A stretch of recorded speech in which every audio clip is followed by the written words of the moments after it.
আমাদের ভবা পাগলা বলেছেন, দেহের আট কুঠুরি নয় দরজা, ওই না ঘরে ঘরে অনেক প্রজা। কেউ বাবা কা কেউ বা ল্যাংড়া, কেউ বা বাঁকা, ও তার কেউ বা ল্যাংড়া। মুশকিল হয় তাদের চলা। আমি যার বাড়িতে বসত করি, সে বড় সুন্দর বাড়ি।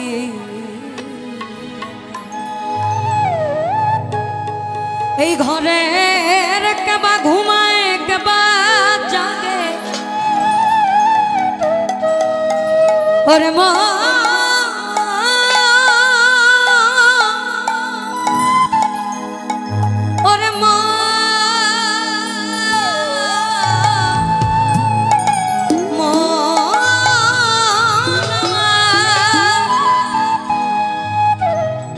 এই ঘরের কেবা ঘুমায় কেবা যায়, আবার কে কারে খায় সব।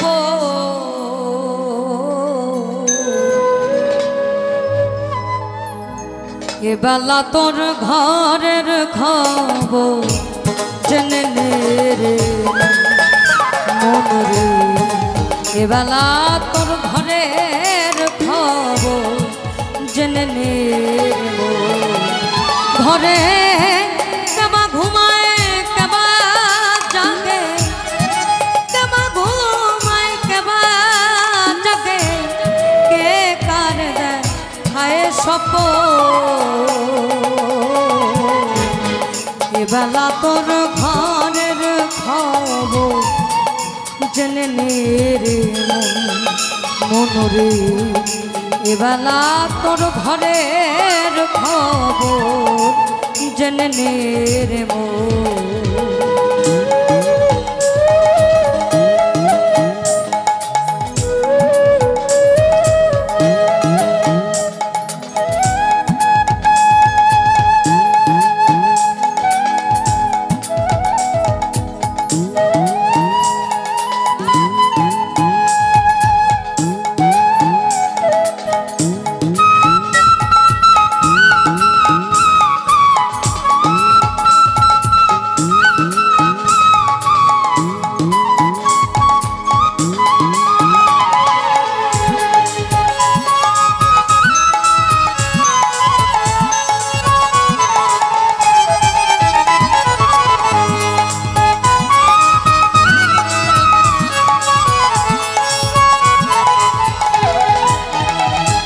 ওই না স্বপ্নের ঘরে কেবল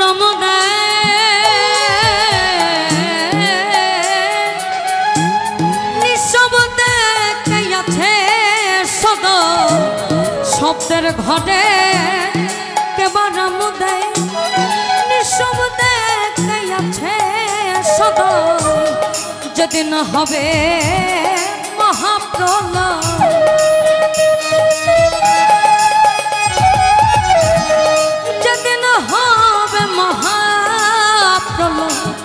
কে কারে কো বেদম। এবেলা তোর ঘরের খবর জেনে নে রে মন রে, এবেলা তোর ঘরের খবর জেনে নে রে মন।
দেহের গুরু হয় ভক্ত হয় সেবা। আমাদের লালন সাহেব বলেছেন, যন্ত্রতে যন্ত্রী যেমন যে বলো বাজায় বাজে সে বল, তেমনি যন্ত্র আমারে মন বল তোমার হাতে। অর্থাৎ কুলেমিন মুমিনিন আরশে আল্লাহ, প্রত্যেক মুমিন ব্যক্তির কলবে আল্লাহর ঘর। আমাদের ভালোটাও সে করাচ্ছেন, মন্দটাও সে। কারণ আমাদের এই দেহ ঘড়ির যন্ত্রটা কিন্তু তার কাছে। কাটা ঘুরায় দেওয়া টিকটিক করে ঘুরছে। অনেকে বলে স্বর্গ নরক মরার পরে, আমি বিশ্বাস করি না। কারণ চিন্তা করে দেখেন, আপনি যখন কারো ক্ষতি করবেন, আপনার কিন্তু একটা সাজা স্বরূপ ফল আছে, আছে না? 2 মাস পরে পান, 1 বছর পরে পান, পাবেন কিন্তু। অর্থাৎ এটা আপনার শাস্তি, এটা নরকের চেয়ে কম নয়। আপনি যদি কারো ভালো করেন, ঠিক 1-2 বছর পরে মালিক কিন্তু এটা একটা রহমত দেয়। হয় আপনার কোনো বিপদ কেটে যায়, বা আপনার ভালো কিছু হওয়া সম্ভব। তদ্রূপ স্বর্গ নরক পৃথিবীতে এটার কোনো ব্যতিক্রম, কোনো বাজ বিচার নেই। কারণ আরশে আজম ছেড়ে আল্লাহ যদি আমার কলবে থাকে, তাহলে মরার পরে স্বর্গ নরক হবে না। আমি যা করতেছি সেখানেই তো। এখন এটার বিবাদ হতে পারে। আমরা যারা ইয়ং জেনারেশন, আমরা এই কথাগুলো আসলে শুনতে চাই না।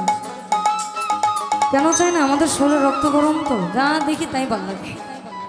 কিন্তু আসছে, আসার একটা পার্মানেন্ট সময় আছে, 9 মাস বা 10 মাস 10 দিন। আপনি যাবেন, আপনার কোনো পার্মানেন্ট গ্যারান্টি নেই কবে যাবেন। হুস করে ঠুস। তো কিছু কর্ম করে যাওয়া উচিত। অর্থাৎ আমার দ্বারা কারো ক্ষতি না হোক, আমি কারো উপকার করতে না পারি, আমি কারো অপকারও করতে পারবো না, দরকার নেই। আমি আগেও নেই, পিছেও নেই। এটা হচ্ছে সহজ মানুষ হওয়া। ওই যে বলো না, ষড়রিপু বিসর্জন দিলেই আপনি সহজ মানুষ। এই দেহের গুরু হয় কেবল ভক্ত হয় একদাই সেবা। যেদিন তাহা জানতে পাবা,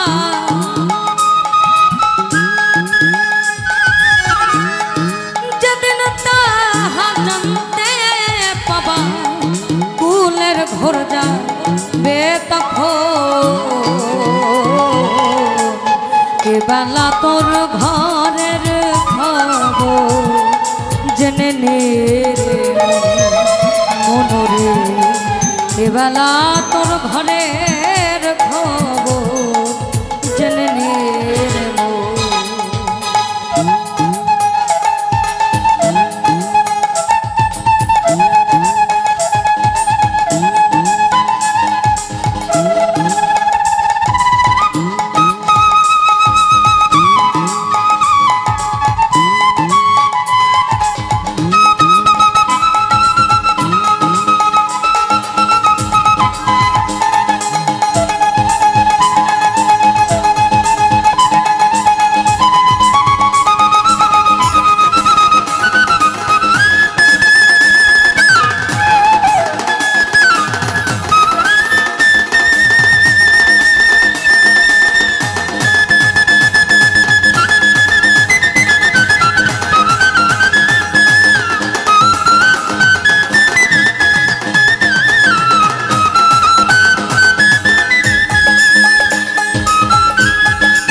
ঘর বেঁধেছে কোনখানে সে বসে আছে, যে ঘর আমি ঘর বেঁধেছে কোনখানে সে বসে আছে।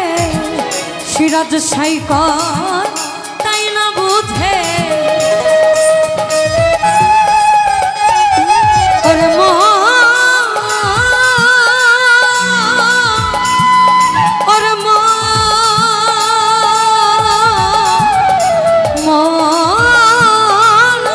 দরবেশ সিরাজ সাইকর তাই না বুঝে।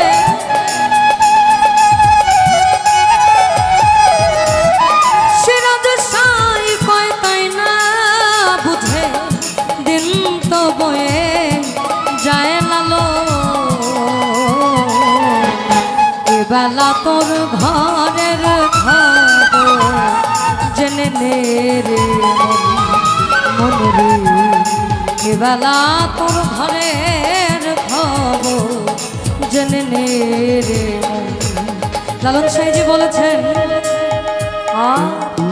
সে পথে আছে সদা বিষমকাল নাগি নির্বাণ, যদি কেহ আজ গভীর ছবে দেখে সাই দরদির করণ রীতি, দেখে সাই দরদির করণ রীতি, অর্থাৎ সে পথে আছে সদাই বিষম কাল নাগে নির্ভয়। আপনি ভালো হতে চাইছেন, আপনাকে ভালো হতে দিবেন আপনার হিংসা। তদ্রূপ সুন্দরী রমণী দেখলে আপনার মনে লোভ, এটা যদি আমার হইতো, এটা কিন্তু আছে। কাম মানে ওটা নয় যেটা সৃষ্টির শুরু, আপনি চোখ দিয়ে কাউকে দর্শন করছেন, আপনার ভালো লাগছে, এটাও সমস্যা, এটাও কিন্তু সমস্যা। তো আপনি যেতে চাইছেন, আপনাকে যেতে দিবে না। ওই যে আমি নাচতে নারী উঠান বাকে একটা কথা আছে না, আমি যাব কিন্তু আমাকে পিছনে টানা হবে। আমার ভিতরে তো আছে